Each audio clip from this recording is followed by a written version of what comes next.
right, guys, not long ago we were given a really big water tank that we thought maybe we would use for water storage, but instead I've made Mark a new house in case I ever get mad at him. Yep, look, the dogs are joining him already. The dogs are wanting to be in there with you already. No, but all kidding aside, guys, this is not Mark's personal doghouse. This is going to be our bucks shelter. This area over here, this big wide open area, so this will be for the bucks. Just watch him get out of there. This is gonna be for the bucks that Mark lovingly cut up for me, and it'll probably be back here, you know, but this whole area over here, we plan to fence it off to pretty much butt it up against the duck pen, so that this is where the bucks are going to be going forward. Once the pen is here, just imagine it, guys. You can just imagine stinky bucks running here at golden hour through these woods. Now to build the buck pen. Yep. Yep. It also has a beautiful skylight. What, a skylight? Yeah, so the amenities include a nice skylight. So if you take this off, it allows more airflow and sunlight. So We're really getting some luxury. Unfortunately, it's a 0 bath, maybe 4 bedroom with 4 bucks. So yeah, no bath. I think today is going to be the day that Babooshka releases those hostages. She wasn't being her normal self, and this is why it's important to know your goats, be out with them, know when, if they're social, do they always hang out by themselves, or do they always stay really close to the herd? And Babs always stays close to the herd. She's got her buddies in the herd that she loves to be with, her half-sister included. And I noticed today, twice, I caught her in the barn by herself.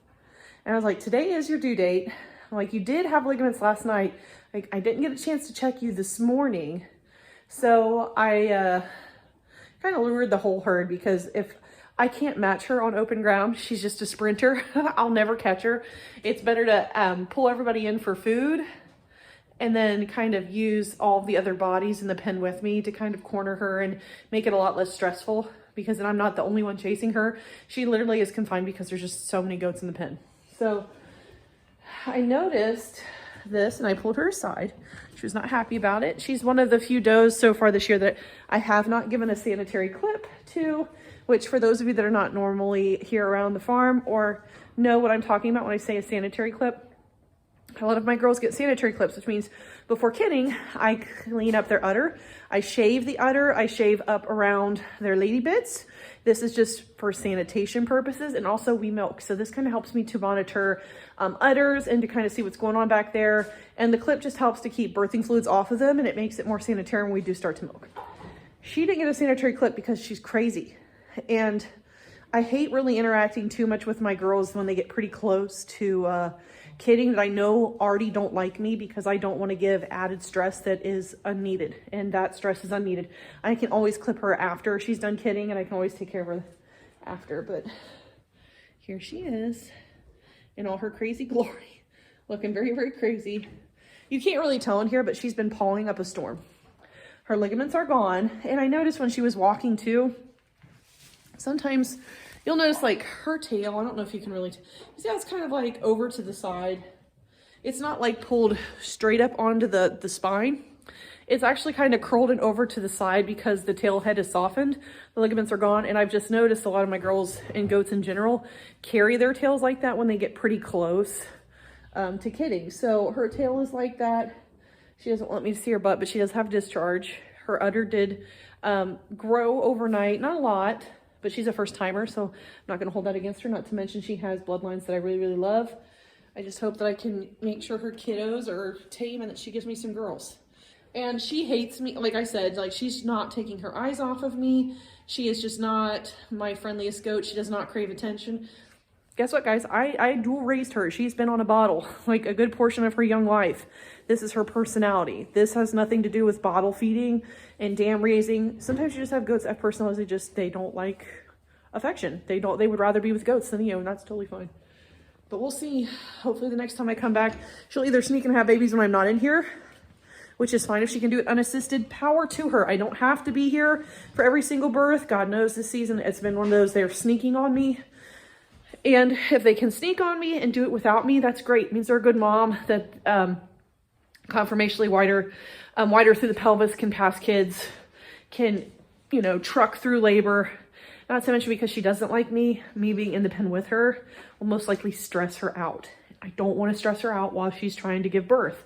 So this is one where, like, if I come in here in 20 minutes and she's kitted, great. I will help her clean. I will start to help with babies regardless of what she wants, because her motherly instincts will overcome her being scared of me. So she'll either try to butt me or she'll just keep cleaning whether she likes me in there or not.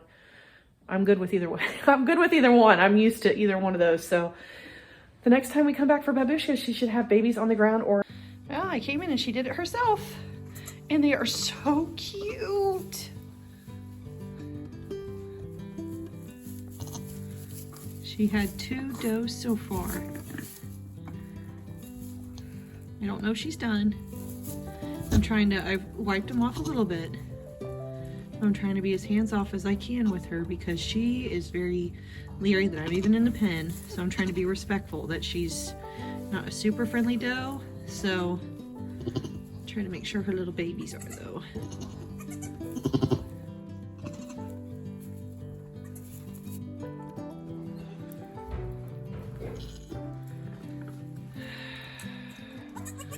I know, Mom, this is hard being a first timer, but they have to drink.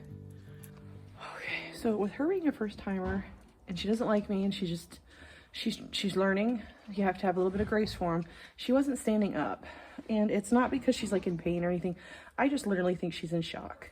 So I've gotten her to stand, and I've gotten both of them on for little drinks, which is good. This will stimulate her mothering abilities as long as she's standing, so they can drink. They have a better, I've come in, I've helped her dry them off. I just think she's just a new mommy and she needs a little bit of help. She hates me, which makes me giving her help not that easy. All right, so the little ones have been here for, oh, what do you think there, baby? Maybe like 12, 14 hours. And it took a little bit of work to get this sweet little girl out of her first freshener funk. I'll call it a funk, because sometimes first fresheners do have funks where they're just in shock because birth is painful, number one, and they have conflicting emotions like, that really hurt me, so I want to get away from it, but I also kind of love it. And pair that with me and they're trying to help her, because it was cold enough yesterday. If it had been a warm day, I would have let her work through it on her own. But because it was cold and the temperatures were dropping, I had to go in and help dry them off a little bit, and that freaked her out. And I was very focused on getting them a drink. So I did give her about an hour to try to stand up and act like a normal mommy would, which she's a first timer. She struggled. She struggled with that a lot. And I had to strongly suggest that she stand up for them to nurse, because she just wanted to lay down. She just wanted to lay down and she loved them and she was licking them, but she's freaked out with them bumping around underneath of her body. So I had to strongly suggest that she stands. And that was a little bit of a wrestling match, getting her to stand. But I did get both of the little ones latched. And you can see now she's standing. Yesterday when I came in, every time I came in here, she was laying down. She didn't want them to nurse. So she's doing a good job now. Babies are both just chilling out underneath of her. I can tell that she's been moving because there was no poop all around the pen yesterday. There was no poop in the water, and today there was. So I know that she's been up and she's been moving because she can't poop in the water. If the water's 7 inches off the ground, she has to at least stand up 7 inches off the ground to poop into it. So she's doing really, really good. I'm actually getting ready to dip the umbilical cords just to make sure. Last night I just was really worried. Usually I would do this right away, but with how she was acting in kind of like a shock and a funk, I didn't want to add anything else to the mix to try to maybe make her reject her kids or to have a harder time accepting them or figuring out what this whole motherhood thing is, which I understand how that goes. Motherhood is a little bit hard to navigate sometimes, especially when you're a first time mama, and she is. So I'm gonna go ahead and grab her babies and dip their umbilical cords. They're not gonna like it. So I'm gonna work really hard to not stress Mom out today. We're actually gonna be away for a while today, so it's all good. She'll have a lot of time to herself. I don't want to interrupt bonding.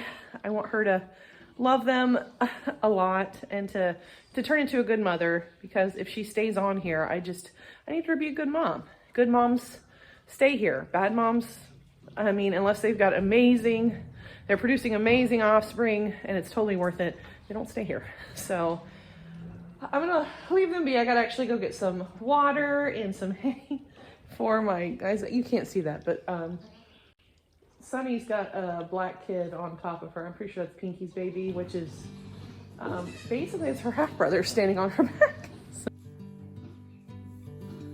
the next couple of girls that we've got up to kid are gonna be Haley, who is as white as a house, if I can find her in the tumult of goats. Haley, Mo, Rosie, Bess, Opal, and then Squeakers, I think. So that's we still have a lot to do, guys. We've only kitted out 7 does now, so that's pretty good. Pretty good. I think the babies are super excited to kind of meet the herd through the fence.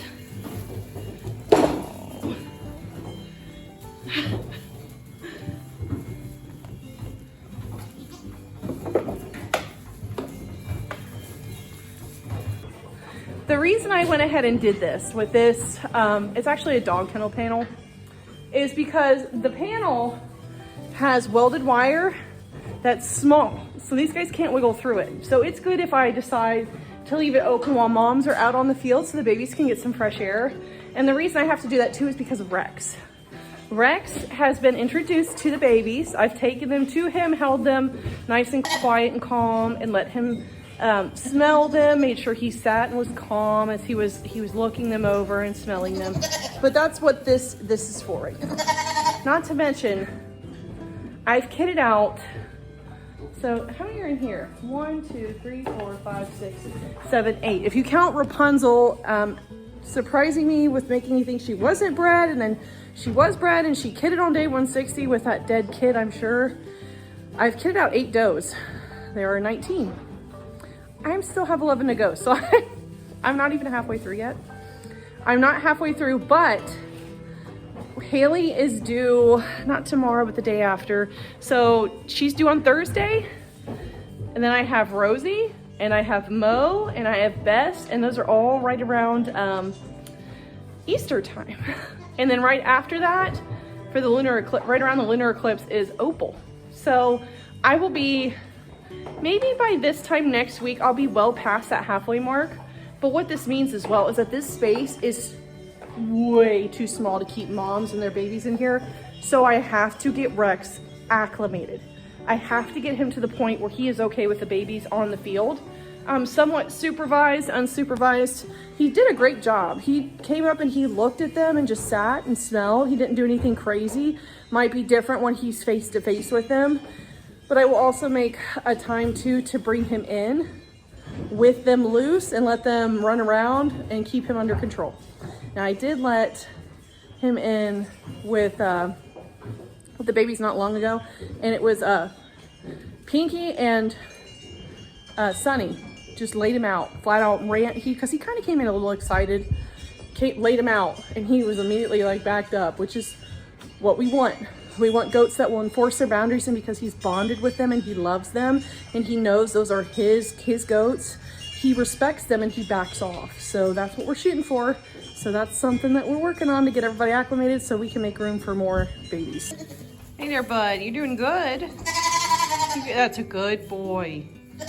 They're real nice and calm, and look at them. They're sweeties. They'll be your bestest friends. Prim.